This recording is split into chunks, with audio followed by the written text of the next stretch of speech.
नहीं किया तो फिर क्या होगा? आपके जो कर्म बने उसके अनुसार आपको अगली योनि में जाना पड़ेगा। मुक्ति नहीं मिलेगी? नहीं, अरे मोक्ष कोई तुम खिलवाड़ समझते हो? पशु पक्षी जैसे हैं उनको तो नहीं मिलता, नहीं मिलता, उनको मोक्ष नहीं मिलता। वो तो कर्म कर रहे हैं। नहीं, कर्म नहीं कर रहे हो, केवल भोग भोग रहे हो। कर्म केवल मनुष्य शरीर से होता है। लेकिन गुरुदेव आपने बोला जब वृंदावन में जो पशु पक्षी को सारे किसी न किसी पुनर्जन्म में अपने तपस्या की है, तपस्या। हाँ, तो वही तो कह रहे, तो वृंदावन के कबूतर बनना तुमने साधारण समझ लिया है क्या? वृंदावन के पशु पक्षी बनना साथ बड़े बड़े ऋषि मुनि याचना करते हैं कि वृंदावन का मैं खग मृग पशु पंछी बन जाऊं, जिससे राधा राधा रटूं और प्यारी जो और प्यारे जो को सुख पहुंचाऊं। तो वृंदावन के पक्षी, वृंदावन के सुअर कुत्ता है कोई साधारण चीज थोड़ी है।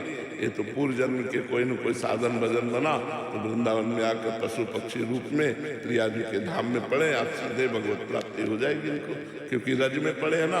अब शरीर रज में छूटेगा तो रज के प्रभाव से भगवत प्राप्ति हो जाएगी। आशा शुक्ला जी।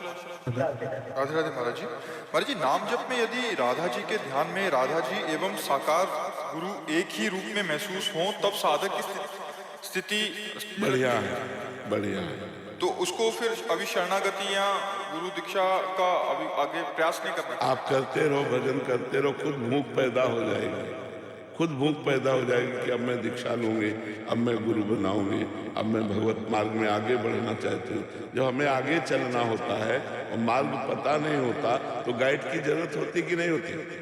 हमें मार्ग पता नहीं है, हमें चलना है आगे, तो हमें गाइड की जरूरत होती है। ऐसे ही भगवत मार्ग में गुरु की जरूरत होती है। चाहे शिव विरंच सम होई, गुरु बिनु भवनिधि तरह न कोई।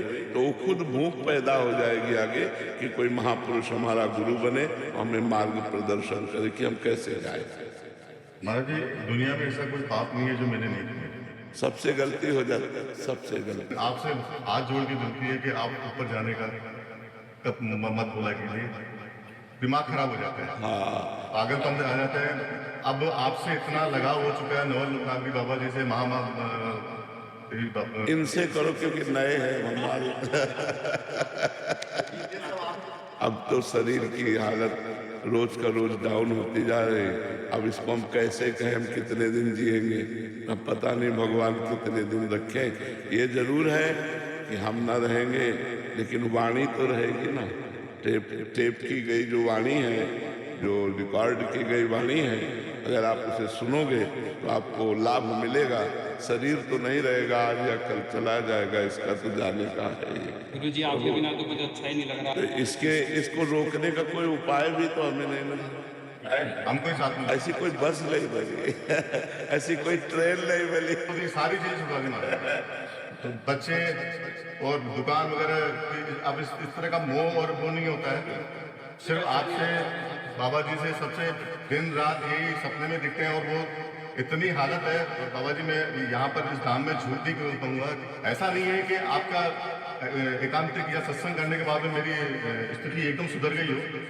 एक दो बार गलत जगहों पे जाने का भी प्रयास किया। एक बार आपके दर्शन में वहाँ पे, और दूसरी बार नवनागरी बाबा के महादेव बाबा के वे के हाँ बोल, अब क्या चाहिए थे। तो वापस चौकड़ी मार के भागा हूँ। अब कृपा निदान